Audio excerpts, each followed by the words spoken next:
नमस्कार, सीएनबीसी आवाज और मोतीलाल ओसवाल स्टूडियोज में आप सभी का स्वागत है। मैं हूं वीरेंद्र कुमार और इस मंगलवार के सेशन के ठीक मध्य भाग में निफ्टी बैंक पर आपकी अप्रोच क्या हो, सुबह हमारी क्या बात हुई थी, क्या निफ्टी कर रहा है और तमाम स्टॉक फ्यूचर्स पे और कुछ ऑप्शंस के ट्रेड्स पे हम बातचीत करेंगे। इस कार्यक्रम में आज मेरे साथ विशेषज्ञ रहेंगे असद बरनपते, उनसे टेक्निकल और ऑप्शंस और फ्यूचर्स के सेटअप पे बातचीत होगी। लेकिन पहले आपके स्क्रीन पे लेके आते हैं अभी तक का निफ्टी का लेवल। इट्स 22990 जो कि सुबह का हाई था 22990, जो खुला जो बन गया हाई, उससे मुलाकात दोबारा नहीं हो पाई और उसके बाद हम गिरते गए। और आप एक बात समझ लीजिएगा कि अगर आप इंट्राडे लो से हाई को कंपेयर करें तो करीब 180-190 अंकों की गिरावट थी। सुबह क्या बात हुई थी हमारी कि कल भले ही हमने एक पुल बैक दिया हो, लेकिन उस पुल बैक के पीछे मात्र एक दो स्टॉक फ्यूचर्स थे और हमने पुल बैक दिया लेकिन एक स्ट्रॉन्ग ट्रेजेक्ट्री में कदम रखने में हमारी हिचकिचाहट क्लियरली विजिबल थी। RS1 लेके आइए। टिल द टाइम ये जोन नहीं बाइसेक्ट हो रहा है, RS1 23,021, 23,056 की ट्रेजेक्ट्री, 59 की trajectory, it's a sell and rise, बेचिए। लेकिन बेचते वक्त इस बात का ध्यान रखिएगा कि base one, considering the fact कि 22,800 की जो पुट है वो एक अच्छा बड़ा आउटस्टैंडिंग वाई होल्ड करती है, इस ट्रेजेक्ट्री में 22,847 से 777 की ट्रेजेक्ट्री में एक बार शॉर्ट कवर कर लीजिएगा। पुलबैक के बारे में भी सोचिएगा।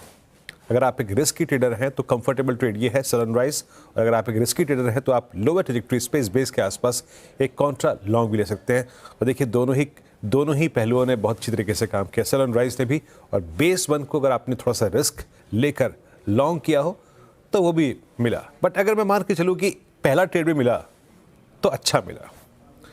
निफ्टी अभी कॉलाइटस के जोन के ऊपर और निफ्टी अभी पुटराइटस के जोन को बाइसेक्ट नहीं कर रहा है।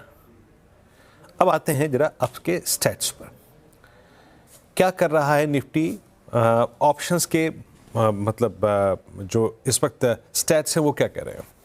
6 स्ट्राइक्स का मैंने यहाँ पे इंक्लूड किया है। देखिए आपकी स्क्रीन पे जो 23,000 की कॉल है उसका आउटस्टैंडिंग वायर पहुँच गया 90 लाख, जिसमें करीब 48 लाख कॉल बिकी है। तो ये समझ लीजिएगा कि 22,960 से लेकर 23,023 ये अभी भी एक बहुत स्ट्रॉन्ग सप्लाई ट्रेजेक्ट्री रहेगी।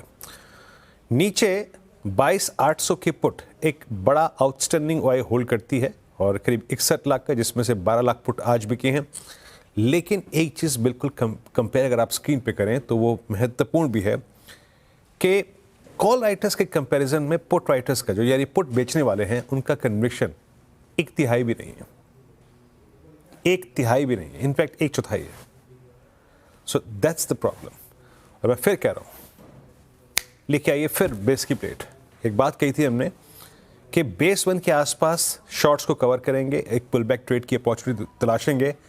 पर फिर कह रहा हूँ, if base one violets during the day, ये लाइन जो मैंने लिखी थी मेरे ख्याल से सेकंड लास्ट या थर्ड लास्ट लाइन थी, a deep dive towards 681 and 710 is quite possible in that case। अगर हम बेस वन को तोड़ते हैं तो एक तीव्रता से 22,681 710 तक आ सकती है। सो उसको जहन में रखिएगा। ये देखिए आपके स्क्रीन पे।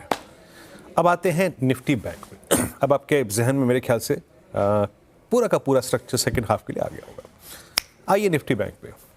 देखिए कल की पुल बैक की थ्योरी जो थी वो निफ्टी बैंक की लीडरशिप में लिखी गई थी, under the leadership of HDFC bank, और लेटर में उसमें SBI या फिर दूसरे PSU बैंक्स ने पार्टिसिपेट किया।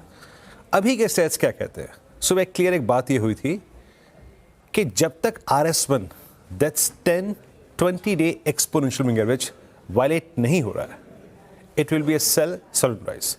क्या ट्रेजेक्ट्री थी वो, 49,361 और 49,528। ये बात मैंने कल भी कही थी जब मैं मेरे ख्याल से श्रेया के साथ क्लोजिंग में ट्रेड कर रहा था कि मैं इस क्लोजिंग पर डेली बेसिस पे, मतलब ऑन डे बेस, एक बाय नहीं दे सकता क्योंकि एक स्ट्रॉन्ग ट्रेजेक्ट्री पार होने को तैयार नहीं है। दैट्स 10-20 और पहला रेजिस्टेंस गया 361 के नज़दीक और कोलैप्स हो गए। कहाँ पर आया, जरा बेस वन लेके आइए।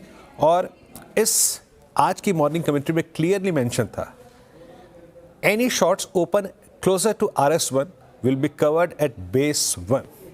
बेस वन क्या था 48,921,711, एग्जैक्टली जाके निफ्टी बैंक वहीं रुक गया। और ये क्या था, ये एक क्लस्टर मूविंग एवरेजेस तो नहीं था, बट हाँ ये एक पिवट पॉइंट था। अब मैं थोड़ा सा आपको यहाँ पे ऑप्शंस के स्टैट्स दिखाता हूँ, फिर एक बात और कहूँगा। ऑप्शंस के स्टैट्स क्या कह रहे हैं इस वक्त के?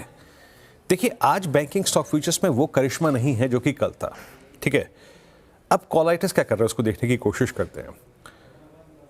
49,500 पे डिसाइसिव कॉल राइटिंग है, 400 पे, इवन 49,300 पे। और नीचे पुट राइटर्स में एक चीज जो बड़ी गंभीर नजर आ रही है वो आप देख रहे होंगे स्क्रीन पे कि 48,500 का पुट राइटर एग्जिट ढूंढ रहा है, वो कंफर्टेबल नहीं है।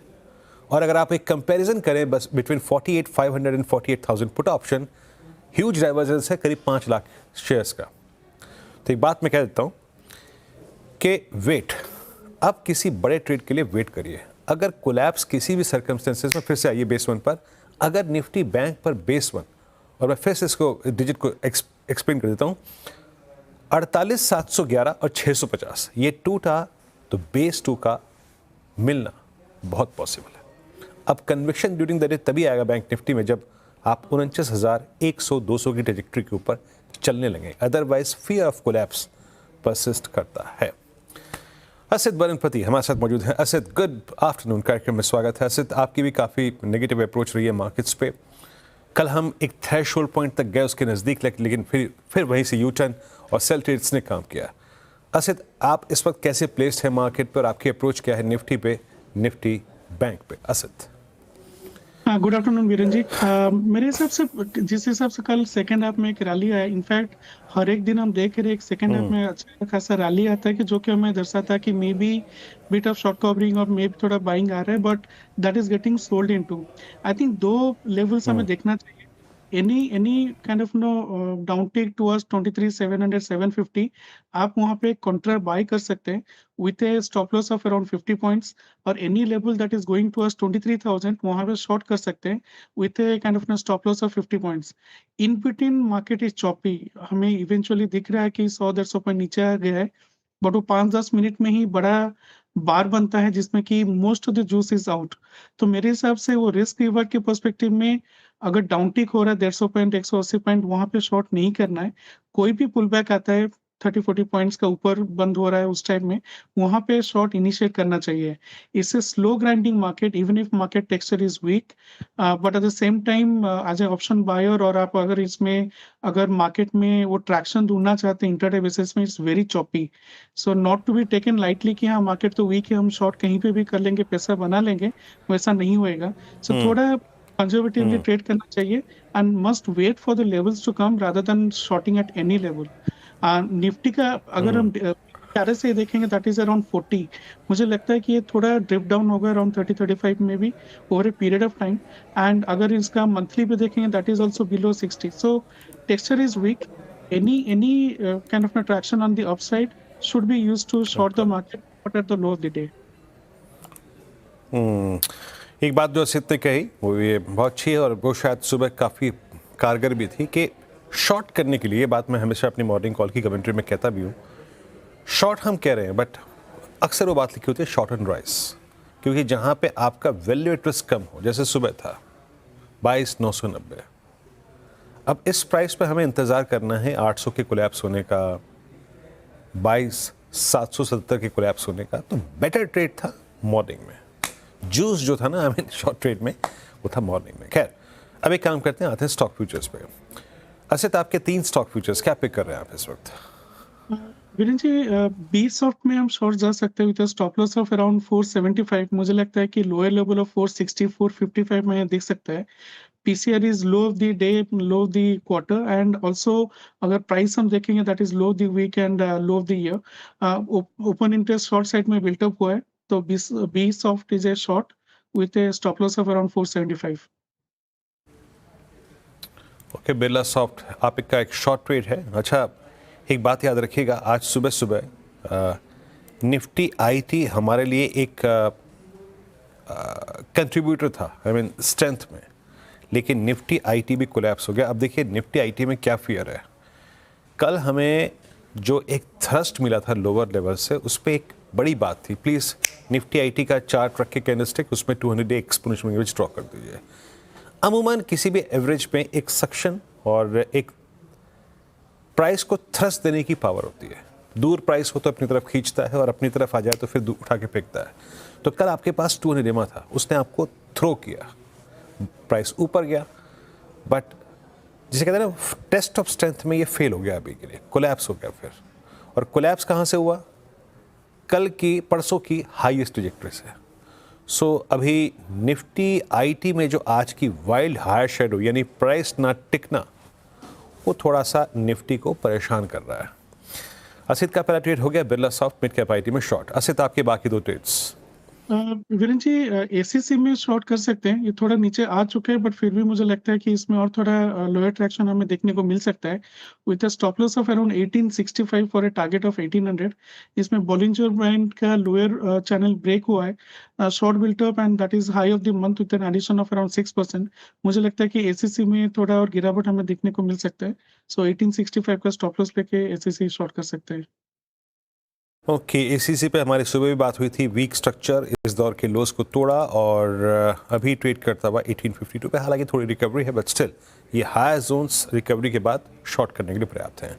तीसरा ट्रेड आपका सिर्फ मैं कोफर्स में शॉर्ट जाना चाहूंगा वीरेन जी। इसका स्ट्रक्चर काफी अच्छा था 2-3 महीने पहले तक, बट अभी obviously the market correction it is giving up the gains with a stop loss of 7650। Right now it's around 7593 kind of thing. I think for a target of around 7500। और मुझे लगता है कि अगर 7500 7450 ब्रीच होता है, मुझे लगता है कि और 100-200 पॉइंट का नीचे गिरावट देखने को मिल सकता है। सो कोफर्स में हम शॉर्ट जा सकते हो 7650 as a stop loss. Okay, Coforge तो आपके ज़्यादातर काउंटर्स जो हैं वो शॉर्ट साइड पे हैं। आईटी से Coforge mid cap IT, Birlasoft mid cap IT, Birlasoft Coforge Persistent. एक बात है, जब 200 डेमा पे निफ्टी आईटी खड़ा है, ज़्यादा पेन मिड कैप आईटी में है in comparison to large cap IT. खैर, एक ब्रेक के बाद देखिए हम बात करेंगे कुछ और महत्वपूर्ण पहलुओं पे। एक तो ऑप्शन ट्रेड होगा असित का, और साथ ही साथ पिछले एक साल में व्यापार घाटा, इसमें एक बहुत बड़ा जंप आया है, जो कि बहुत बड़ा इजाफा हुआ है, जो एक चिंता का विषय है। कुछ आंकड़ों को समझने की कोशिश करेंगे। एक छोटा सा ब्रेक लेकर अभी हाजिर होते हैं। स्वागत है कार्यक्रम में आपका एक बार फिर से, और अब चलते हैं कुछ देर के लिए मिताली के पास और जाते हैं ये नंबर को समझने के लिए। पिछले एक साल में या करीब 12 महीने के दौरान जो भारत का व्यापार घाटा है, उसमें एक सब्सटेंशियल 39% का जंप आया है। मिताली, ये नंबर्स को थोड़ा समझाइए, और सबसे बड़े फैक्टर्स क्या थे इसके पीछे? इंपोर्ट्स, और किन किन चीज़ों के इंपोर्ट सबसे ज़्यादा रहे? Good afternoon. तो बढ़ता हुआ जो ट्रेड डेफिसिट है, ये गैप जो है, ये पिछले जनवरी 2024 से कंपेयर करें तो 39% तक बढ़ गया है, और इसके असर जो है हमें इंडियन रुपी पे देखने को मिल रहा है। एक साल में जो इंडियन रुपी है वो 5% तक वीकन होता नजर आया। अगर बात करें एक्सपोर्ट्स की, तो इंडिया सबसे ज़्यादा एक्सपोर्ट्स यूएस को कर रहा है इस वक्त, और एक्सपोर्ट्स जो है वो 39% तक साल दर साल यहाँ पे बढ़ते नजर आए।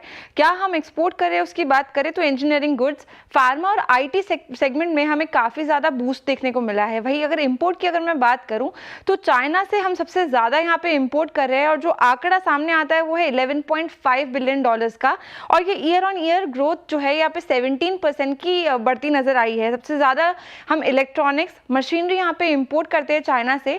तो अगर मैं ट्रेड डेफिसिट के नंबर्स पे एक बार नजर डालूं तो जो एक्सपोर्ट्स का फिगर है वो ईयर ऑन ईयर बेसिस पे हमारे 2% से कम हुआ है, लेकिन इंपोर्ट्स जो है वो ईयर ऑन ईयर बेसिस पे 10% से बढ़ गए। तो रिजल्ट ये है कि ट्रेड डेफिसिट जो है ओवरऑल बेसिस पे वो 39% तक यहाँ पे हमें बढ़ता हुआ नजर आया है। वही अब कंट्री वाइज सबसे ज्यादा एक्सपोर्ट्स कहाँ हुए, ईयर ऑन ईयर बेसिस पे कहाँ हमें इंक्रीमेंट देखने को मिला, उस फिगर्स पे अगर नजर डाले तो सबसे ज्यादा जापान में हमें 53.5% का ईयर ऑन ईयर बेसिस पे इंक्रीमेंट देखने को मिला है। यहाँ से हम ज्यादातर आयरन और स्टील केमिकल जैसे प्रोडक्ट्स यहाँ से एक्सपोर्ट करते हैं। यूएसए, फिर नेपाल, बांग्लादेश, यूके, ये जो है ये यहाँ पे सबसे बड़े हमारे एक्सपोर्टर्स हैं। उसके बाद में अगर इंपोर्टर्स के नंबर पे नज़र डालूँ तो सबसे बड़ा, जैसे कि मैंने पहले भी बताया, चाइना सबसे बड़ा मार्केट यहाँ पे है हमारा इंपोर्ट का। 17% ईयर ऑन ईयर हमें ग्रोथ देखने को मिली है। वही जापान की बात करूँ तो साल दर साल बेसिस पे 134% का यहाँ पे इजाफा देखने को मिला है। और जापान से जो हम इम्पोर्ट करते हैं उसमें ऑटो कॉम्पोनेंट्स, प्रोसेस्ड फूड जैसे कॉम्पोनेंट्स यहाँ शामिल है। तो मेनली क्रूड ऑयल जो है वो हमने सबसे ज़्यादा इम्पोर्ट किया। इसके दूसरे प्रोडक्ट प्रोडक्ट्स भी रहे हैं, पर ये जो ट्रेड डेफिसिट साइकिल है ये बिगड़ती हुई नजर आ रही है और आगे चल के इसको थोड़ा ध्यान में रखना रहेगा हमें। तो ये थे कुछ की इनसाइट ट्रेड स्टैटिस्टिक्स के जो कि कल ही गवर्नमेंट ने रिलीज किए हैं। हमारा एक साल में व्यापार घाटा करीब 39% बढ़ा और क्रूड इंपोर्ट्स वाकई इसके पीछे एक बड़ा ठोस कारण है। बहुत बहुत शुक्रिया मिताली आपका इस पूरी चर्चा के लिए। अब एक काम करते हैं, एक ब्रेक लेते हैं और जब ब्रेक के बाद लौटेंगे तो बात करेंगे मार्केट गुरुकुल की और आज के ऑप्शन ट्रेड के बारे में। छोटा सा ब्रेक लेकर तुरंत हाजिर होते हैं। कार्यक्रम में स्वागत है आपका। हसत, ऑप्शन ट्रेड आपका क्या पिक कर रहे हैं आप? वीरेन जी, मेरे हिसाब से हम एचडीएफसी बैंक को देखना चाहिए। एचडीएफसी बैंक का 1720 का सी, आई थिंक ये 18-19 रुपए में चल रहा है, with A stop loss of around 12 for a target of around 30-35। I think पूरे अगर हेवीवेट्स में देखेंगे, दिस इज ओनली स्क्रिप्ट जहाँ पे कि आरएसआई इज काइंड ऑफ ना outperforming both Nifty and bank Nifty. इसका RSI is more than 50, Nifty का 37 है एंड बैंक निफ्टी का 43 है। सो रिलेटिव स्ट्रेंथ के हिसाब से HDFC bank is quite good and not only that, इसका सारे short term and long term average के ऊपर है, सुपर ट्रेंड डेली आवरली के ऊपर है। It is not falling in the falling market. मुझे लगता है कि अगर मार्केट एक बार स्टेबलाइज कर लेगा, HDFC bank can actually play very very huge role to drag the market up. So HDFC bank का 1720 का कॉल हम ले सकते हैं with stop loss of around 12 at the money call Asit Khan, HDFC bank का। शुक्रिया आसित इस पूरी चर्चा के लिए। लेकिन अब बात करते हैं, विषय को थोड़ा फिर से मोड़ते हैं और अभी कुछ दिनों पहले ही भारतीय लिहाज से अगर आप देखें महत्वपूर्ण खबर कि प्रधानमंत्री जो मोदी की यूएस ट्रिप थी उसमें जब उनकी एलन मस्क से मुलाकात हुई थी, उसका प्रभाव और उसका इम्पैक्ट विजिबल है। और मुंबई सबअर्बन के लिए 13 नौकरियां जो हैं वो टेस्ला ने आज पोस्ट की अपनी वेबसाइट पर। ज़्यादा जानकारी के लिए मेरे साथ असीम मेरे साथ मौजूद हैं। असीम, इस बार उस मुलाकात के फलस्वरूप शायद टेस्ला एक बार फिर से अपने भारतीय ऑपरेशंस को शुरू करने के लिए तैयार है। बिल्कुल, इस खबर से तो ये लगता है। जी राइट, सही कहा आपने। पिछले हफ्ते ही प्रधानमंत्री मोदी और एलन मस्क की मुलाकात हुई थी। उसके बाद से ही आपको ये काफी बिग चेंजेस जो आपको दिखाई दे रहे हैं।